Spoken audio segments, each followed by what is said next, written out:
विवेक गोयनका जी, भाई अनंत, जॉर्ज वर्गीस जी, राजकमल झा,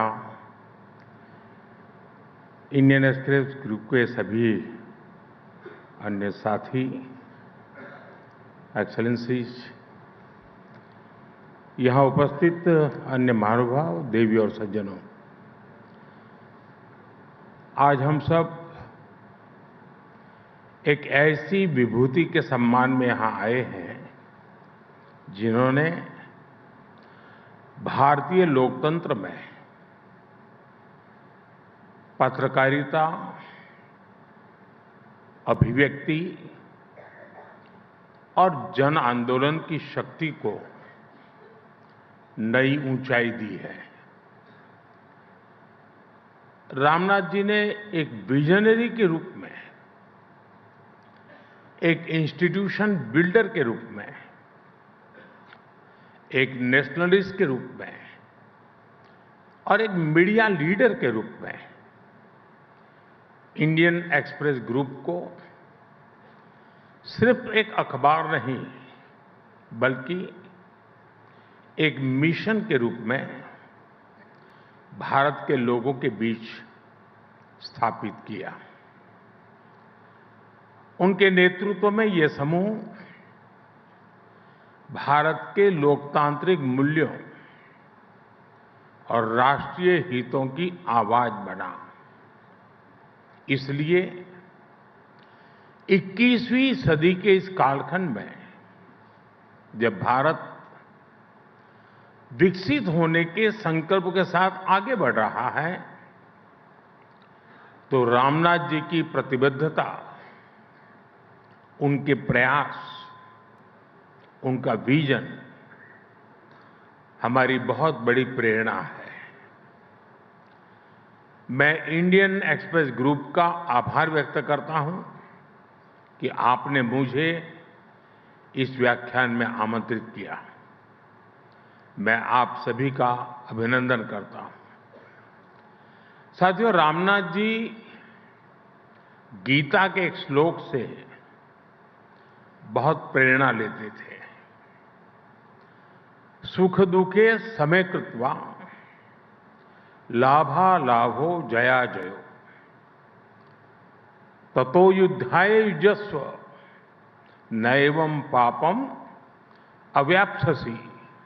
अर्थात सुख दुख, लाभ हानि और जय पराजय को समान भाव से देखकर कर्तव्य पालन के लिए युद्ध करो। ऐसा करने से तुम पाप के भागी नहीं बनोगे। रामनाथ जी आजादी के आंदोलन के समय कांग्रेस के समर्थक रहे, बाद में जनता पार्टी के भी समर्थक रहे, फिर जनसंघ के टिकट पर चुनाव भी लड़ा। विचारधारा कोई भी हो, उन्होंने देश हित को प्राथमिकता दी। जिन लोगों ने रामनाथ जी के साथ वर्षों तक काम किया है, वो कितने ही किस्से बताते हैं जो रामनाथ जी ने उन्हें बताए थे। आजादी के बाद जब हैदराबाद और रजाकारों को उसके अत्याचार का विषय आया, तो कैसे रामनाथ जी ने सरदार वल्लभ भाई पटेल की मदद की। 70 के दशक में जब बिहार में छात्र आंदोलन को नेतृत्व की जरूरत थी, तो कैसे नानाजी देशमुख के साथ मिलकर रामनाथ जी ने जेपी को उस आंदोलन का नेतृत्व करने के लिए तैयार किया। इमरजेंसी के दौरान जब रामनाथ जी को इंदिरा गांधी के सबसे करीबी मंत्री ने बुलाकर धमकी दी कि मैं तुम्हें जेल में डाल दूंगा, तो इस धमकी के जवाब में रामनाथ जी ने पलटकर जो कहा था, ये सब इतिहास के छिपे हुए दस्तावेज हैं। कुछ बातें सार्वजनिक हुई, कुछ नहीं हुई हैं, लेकिन ये बातें बताती हैं कि रामनाथ जी ने हमेशा सत्य का साथ दिया, हमेशा कर्तव्य को सर्वोपरि रखा, भले ही सामने कितनी ही बड़ी ताकत क्यों न हो। साथियों, रामनाथ जी के बारे में कहा जाता था कि वे बहुत अधीर थे। अधीरता नेगेटिव सेंस में नहीं, पॉजिटिव सेंस में। वो अधीरता जो परिवर्तन के लिए परिश्रम की पराकाष्ठा कराती है, वो अधीरता जो ठहरे हुए पानी में भी हलचल पैदा कर देती है। ठीक वैसे ही आज का भारत भी अधीर है। भारत विकसित होने के लिए अधीर है। भारत आत्मनिर्भर होने के लिए अधीर है। हम सब देख रहे हैं 21वीं सदी के 25 साल कितनी तेजी से बीते हैं। एक से बढ़कर एक चुनौतियां आई, लेकिन वो भारत की रफ्तार को रोक नहीं पाई। साथियों, आपने देखा है कि बीते 4-5 साल कैसे पूरी दुनिया के लिए चुनौतियों से भरे रहे हैं। 2020 में कोरोना महामारी का संकट आया, पूरे विश्व की अर्थव्यवस्थाएं अनिश्चितताओं से घिर गई, ग्लोबल सप्लाई चेन पर बहुत बड़ा प्रभाव पड़ा और सारा विश्व एक निराशा की ओर जाने लगा। कुछ समय बाद स्थितियां संभलना धीरे धीरे शुरू हो रहा था, तो ऐसे में हमारी पड़ोसी देशों में उथल-पुथल शुरू हो गई। इन सारे संकटों के बीच हमारी इकोनॉमी ने हाई ग्रोथ रेट हासिल करके दिखाया। साल 2022 में यूरोपियन क्राइसिस के कारण पूरे दुनिया की सप्लाई चेन और एनर्जी मार्केट प्रभावित हुआ। इसका असर पूरी दुनिया पर पड़ा। इसके बावजूद भी 2022-23 में हमारी इकोनॉमी की ग्रोथ तेजी से होती रही। साल 2023 में वेस्ट एशिया में स्थितियां बिगड़ी, तब भी हमारी ग्रोथ रेट तेज रही। और इस साल भी जब दुनिया में अस्थिरता है, तब भी हमारी ग्रोथ रेट 7% के आसपास है।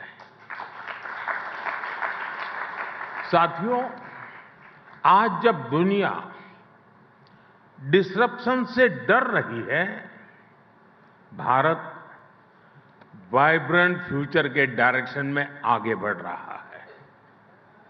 आज इंडियन एक्सप्रेस के इस मंच से मैं कह सकता हूं, भारत सिर्फ एक इमर्जिंग मार्केट ही नहीं है, भारत एक इमर्जिंग मॉडल भी है।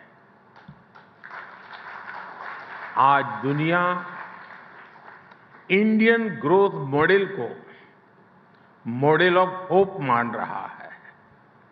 साथियों, एक सशक्त लोकतंत्र की अनेक कसौटियां होती हैं और ऐसी ही एक बड़ी कसौटी लोकतंत्र में लोगों की भागीदारी की होती है।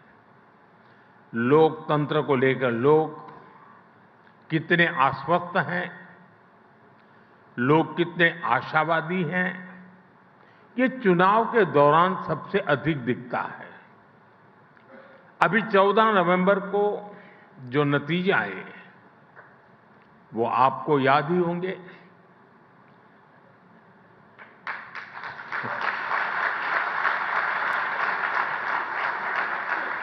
और रामनाथ जी का बिहार से नाता रहा था, तो उल्लेख बड़ा स्वाभाविक है। इन ऐतिहासिक नतीजों के साथ एक और बात बहुत अहम रही है। कोई भी लोकतंत्र में लोगों की बढ़ती भागीदारी को नजरअंदाज नहीं कर सकता। इस बार बिहार के इतिहास का सबसे अधिक वोटर टर्नआउट रहा है। आप सोचिए, महिलाओं का टर्नआउट पुरुषों से करीब 9% अधिक रहा। ये भी लोकतंत्र की विजय है।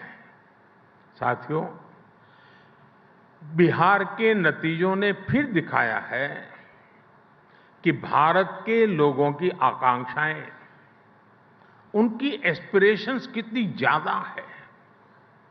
भारत के लोग आज उन राजनीतिक दलों पर विश्वास करते हैं जो नेक नियत से लोगों की उन एस्पिरेशंस को पूरा करते हैं, विकास को प्राथमिकता देते हैं। और आज इंडियन एक्सप्रेस के इस मंच से मैं देश की हर राज्य सरकार को, हर दल की राज्य सरकार को बहुत विनम्रता से कहूंगा, लेफ्ट, राइट, सेंटर, हर विचार की सरकार को मैं आग्रह से कहूंगा, बिहार के नतीजे हमें ये सबक देते हैं कि आप आज किस तरह की सरकार चला रहे हैं। ये आने वाले वर्षों में आपके राजनीतिक दल का भविष्य तय करेंगे। आरजेडी की सरकार को बिहार के लोगों ने 15 साल का मौका दिया। लालू यादव जी चाहते तो बिहार के विकास के लिए बहुत कुछ कर सकते थे, लेकिन उन्होंने जंगल राज का रास्ता चुना। बिहार के लोग इस विश्वासघात को कभी भूल नहीं सकते।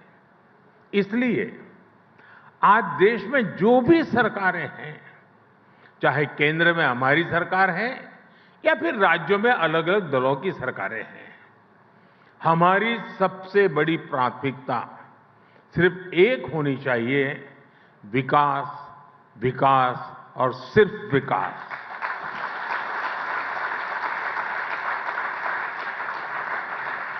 और इसलिए मैं हर राज्य सरकार को कहता हूं, आप अपने यहां बेहतर इन्वेस्टमेंट का माहौल बनाने के लिए कंपटीशन करिए।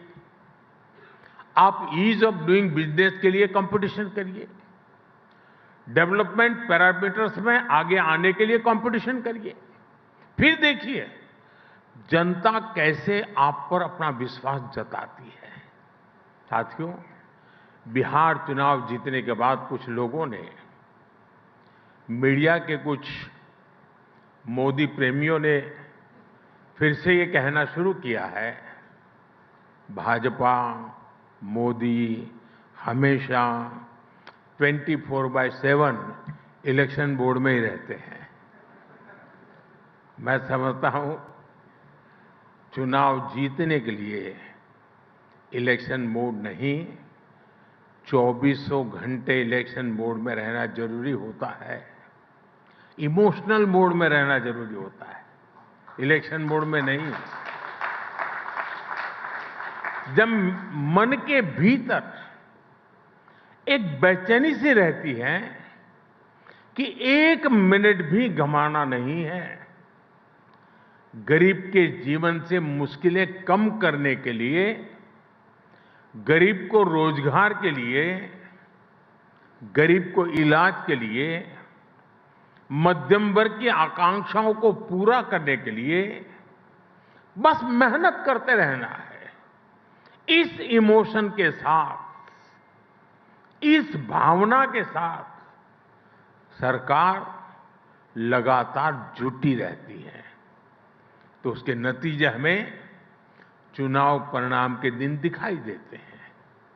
बिहार में भी हमने अभी अभी यही होते देखा है। साथियों, रामनाथ जी से जुड़े एक और किस्से का मुझसे किसी ने जिक्र किया था। ये बात तब की है जब रामनाथ जी को विदिशा से जनसंघ का टिकट मिला था। उस समय नानाजी देशमुख जी ने उनकी इस बात पर चर्चा हो रही थी कि संगठन महत्वपूर्ण होता है या चेहरा। तो नानाजी देशमुख ने रामनाथ जी से कहा था कि आप सिर्फ नामांकन करने के लिए आएंगे और फिर चुनाव जीतने के बाद अपना सर्टिफिकेट लेने के लिए आ जाइएगा। फिर नानाजी ने पार्टी कार्यकर्ताओं के बल पर रामनाथ जी का चुनाव लड़ा और उन्हें जिताकर दिखाया। वैसे ये किस्सा बताने के पीछे मेरा ये मतलब नहीं है कि उम्मीदवार सिर्फ नामांकन करने आए। मेरा मकसद है भाजपा के अनगिनत कर्तव्यनिष्ठ कार्यकर्ताओं के समर्पण की ओर आपका ध्यान आकर्षित करना है। साथियों, भारतीय जनता पार्टी के लाखों करोड़ों कार्यकर्ताओं ने अपने पसीने से भाजपा की जड़ों को सींचा है और आज भी सींच रहे हैं। और इतना ही नहीं, केरला, पश्चिम बंगाल, जम्मू कश्मीर ऐसे कुछ राज्यों में हमारे सैकड़ों कार्यकर्ताओं ने अपने खून से भी भाजपा की जड़ों को सींचा है। जिस पार्टी के पास ऐसे समर्पित कार्यकर्ता हो, उनके लिए सिर्फ चुनाव जीतना ध्येय नहीं होता, बल्कि वो जनता का दिल जीतने के लिए सेवा भाव से उनके लिए निरंतर काम करते हैं। साथियों, देश के विकास के लिए बहुत जरूरी है कि विकास का लाभ सभी तक पहुंचे। दलित, पीड़ित, शोषित, वंचित सभी तक जब सरकारी योजनाओं का लाभ पहुंचता है तो सामाजिक न्याय सुनिश्चित होता है। लेकिन हमने देखा कि बीते दशकों में कैसे सामाजिक न्याय के नाम पर कुछ दलों, कुछ परिवारों ने अपना ही स्वार्थ सिद्ध किया है। साथियों, मुझे संतोष है कि आज देश सामाजिक न्याय को सच्चाई में बदलते देख रहा है। सच्चा सामाजिक न्याय क्या होता है, ये मैं आपको बताना चाहता हूं। 12 करोड़ शौचालयों के निर्माण का अभियान उन गरीब लोगों के जीवन में गरिमा लेकर के आया जो खुले में शौच के लिए मजबूर थे। 57 करोड़ जनधन बैंक खातों ने उन लोगों का फाइनेंशियल इंक्लूजन किया जिनको पहले की सरकारों ने एक बैंक खाते के लायक तक नहीं समझा था। 4 करोड़ गरीबों को पक्के घरों ने गरीबों को नए सपने देखने का साहस दिया, उनकी रिस्क टेकिंग कैपेसिटी बढ़ाई है। साथियों, बीते 11 वर्षों में सोशल सिक्योरिटी पर जो काम हुआ है वो अद्भुत है। आज भारत के करीब 94 करोड़ लोग सोशल सिक्योरिटी नेट के दायरे में आ चुके हैं। और आप जानते हैं 10 साल पहले क्या स्थिति थी? सिर्फ 25 करोड़ लोग सोशल सिक्योरिटी के दायरे में थे, आज 94 करोड़ हैं। यानी सिर्फ 25 करोड़ लोगों तक सरकार की सामाजिक सुरक्षा योजनाओं का लाभ पहुंच रहा था। अब ये संख्या बढ़कर 94 करोड़ पहुंच चुकी है। और यही तो सच्चा सामाजिक न्याय है। और हमने सोशल सिक्योरिटी नेट का दायरा ही नहीं बढ़ाया, हम लगातार सैचुरेशन के मिशन पर काम कर रहे हैं। यानी किसी भी योजना के लाभ से एक भी लाभार्थी छूटे नहीं। और जब कोई सरकार इस लक्ष्य के साथ काम करती है हर लाभार्थी तक पहुंचना चाहती हैं, तो किसी भी तरह के भेदभाव की गुंजाइश भी खत्म हो जाती है। ऐसे ही प्रयासों की वजह से पिछले 11 साल में 25 करोड़ लोगों ने गरीबी को परास्त करके दिखाया है। और तभी आज दुनिया भी ये मान रही है, डेमोक्रेसी डिलीवर्स।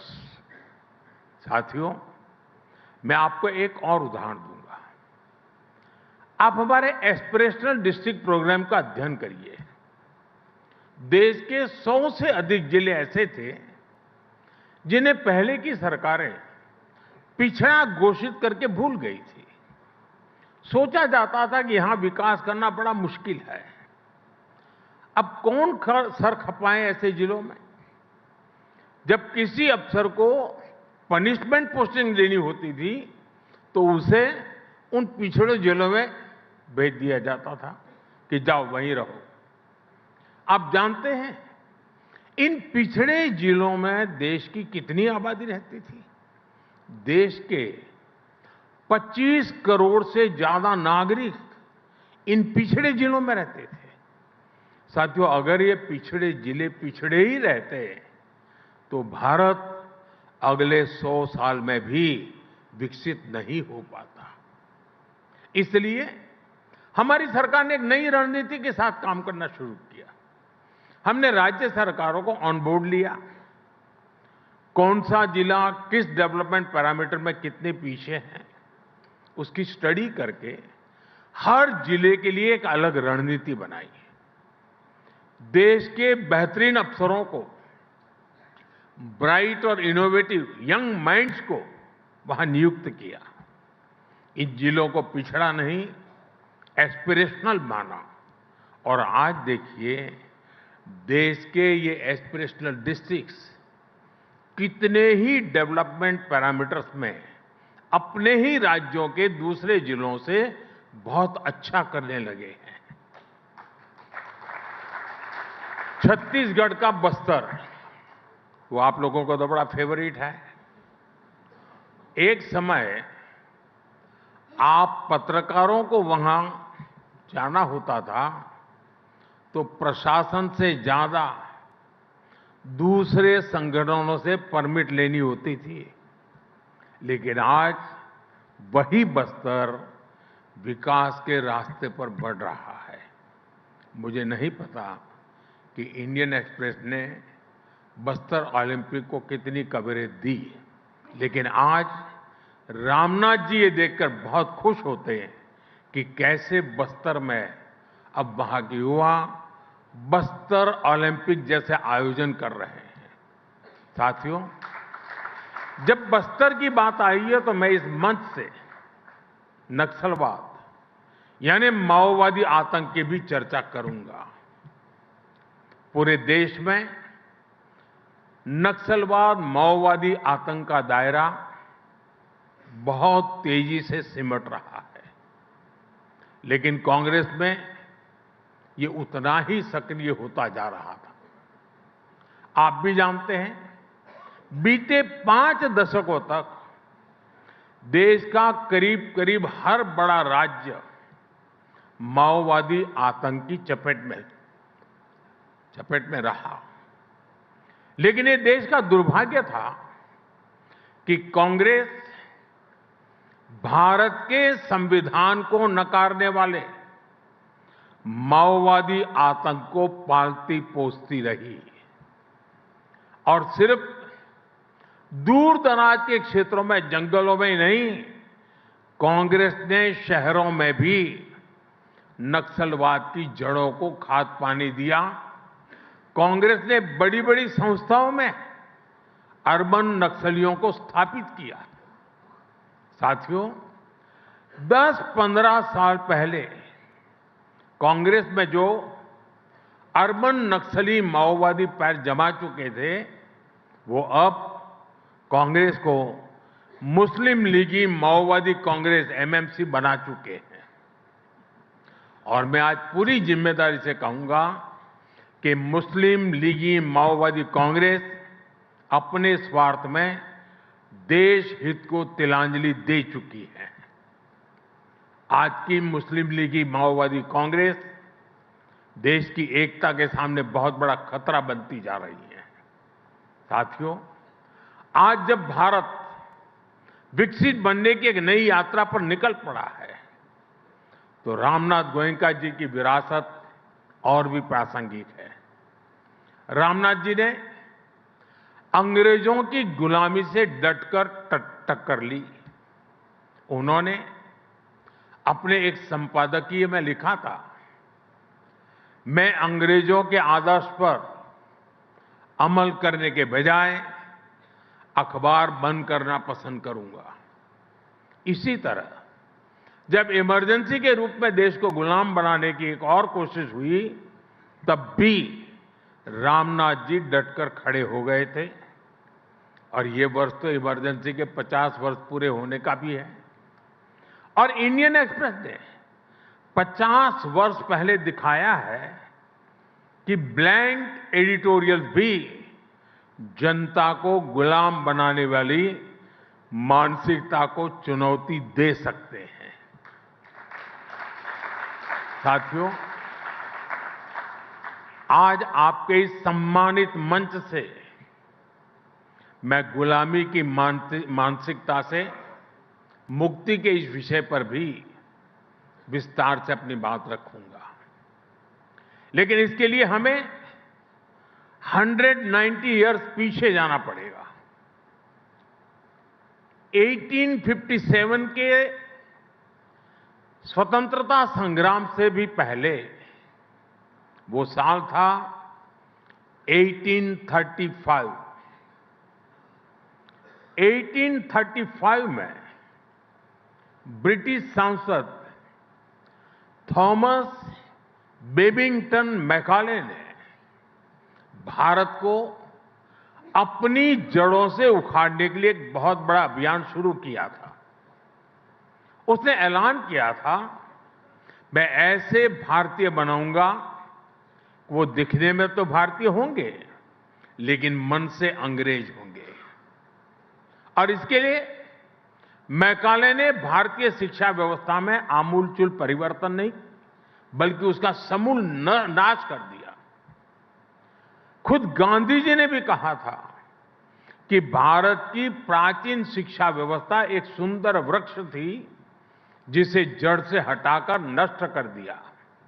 साथियों, भारत की शिक्षा व्यवस्था में हमें अपनी संस्कृति पर गर्व करना सिखाया जाता था। भारत की शिक्षा व्यवस्था में पढ़ाई के साथ ही कौशल पर भी उतना ही जोर था। इसलिए मैकाले ने भारत की शिक्षा व्यवस्था की कमर तोड़ने की ठानी और उसमें सफल भी रहा। मैकाले ने यह सुनिश्चित किया कि उस दौर में ब्रिटिश भाषा, ब्रिटिश सोच को ज्यादा मान्यता मिले और उसका खामियाजा भारत ने आने वाली सदियों में उठाया। साथियों, मैकाले ने हमारे आत्मविश्वास को तोड़ दिया, हमारे भीतर हीन भावना का संचार किया। मैकाले ने एक झटके में हजारों वर्षों के हमारे ज्ञान विज्ञान को, हमारी कला संस्कृति को, हमारी पूरी जीवन शैली को ही कूड़ेदान में फेंक दिया था। वहीं पर वो बीज पड़े कि भारतीयों को अगर आगे बढ़ना है, अगर कुछ बड़ा करना है, तो विदेशी तौर तरीकों से ही करना होगा। और ये जो भाव था वो आजादी मिलने के बाद भी और पुख्ता हुआ। हमारी एजुकेशन, हमारी इकोनॉमी, हमारी समाज के एस्पिरेशन सब कुछ विदेशों के साथ जुड़ गई। जो अपना है उस पर गौरव करने का भाव कम होता गया। गांधी जी ने जिस स्वदेशी को आजादी का आधार बनाया था उसको पूछने वाला ही कोई नहीं रहा। हम गवर्नेंस के मॉडल विदेश में खोजने लगे। हम इनोवेशन के लिए विदेश की तरफ देखने लगे। यही मानसिकता रही जिसकी वजह से इंपोर्टेड आइडिया, इंपोर्टेड सामान और सर्विस सभी को श्रेष्ठ मानने की प्रवृत्ति समाज में स्थापित हो गई। साथियों, जब आप अपने देश को सम्मान नहीं देते हैं तो आप स्वदेशी इकोसिस्टम को नकारते हैं, made in India manufacturing ecosystem को नकारते हैं। मैं आपको एक और उदाहरण टूरिज्म की बात करता हूं। आप देखेंगे कि जिस भी देश में टूरिज्म फला फूला वो देश, वहां के लोगों को अपनी ऐतिहासिक विरासत पर गर्व करते हैं। हमारे यहां इसका उल्टा ही हुआ। भारत में आजादी के बाद अपनी विरासत को दुत्कारने के ही प्रयास हुए। जब अपनी विरासत पर गर्व नहीं होगा तो उसका संरक्षण भी नहीं होगा। जब संरक्षण नहीं होगा तो हम उसको ईंट पत्थर के खंडहरों की तरह ही ट्रीट करते रहेंगे। और ऐसा हुआ भी। अपनी विरासत पर गर्व होना टूरिज्म के विकास के लिए भी आवश्यक शर्त है। साथियों, ऐसे ही स्थानीय भाषाओं की बात है। किस देश में ऐसा होता है कि वहां की भाषाओं को दुत्कारा जाता है? जापान, चीन और कोरिया जैसे देश जिन्होंने देश के अनेक तौर तरीके अपनाए, लेकिन भाषा फिर भी अपनी ही रखी, अपनी भाषा पर कॉम्प्रोमाइज नहीं किया। इसलिए हमने नई नेशनल एजुकेशन पॉलिसी में स्थानीय भाषाओं में पढ़ाई पर विशेष बल दिया है। और मैं बहुत स्पष्टता से कहूंगा, हमारा विरोध अंग्रेजी भाषा से नहीं है, हम भारतीय भाषाओं के समर्थन में हैं। साथियों, मैकाले द्वारा किए गए उस अपराध को 1835 में जो अपराध किया गया, 2035 10 साल के बाद 200 साल हो जाएंगे। और इसलिए आज आपके माध्यम से पूरे देश से एक आह्वान करना चाहता हूं। अगले 10 साल में हमें संकल्प लेकर चलना है कि मैकाले ने भारत को जिस गुलामी की मानसिकता से भर दिया है, उस सोच से मुक्ति पाकर के रहेंगे। 10 साल हमारे पास बड़े महत्वपूर्ण हैं।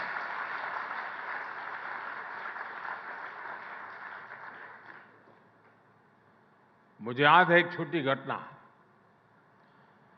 गुजरात में लेप्रेसी को लेकर के अस्पताल बन रहा था, तो वो सारे लोग महात्मा गांधी जी से मिले उसके उद्घाटन के लिए।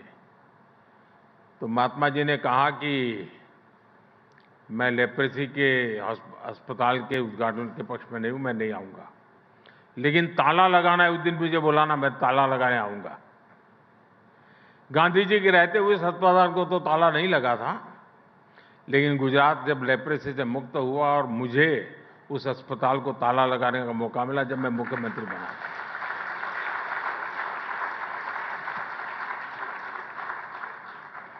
1835 से शुरू हुई यात्रा 2035 तक हमें खत्म करके रहना है। जी, गांधी जी का जैसे सपना था कि मैं ताला लगाऊंगा, मेरा भी सपना है कि हम ताला लगाएंगे।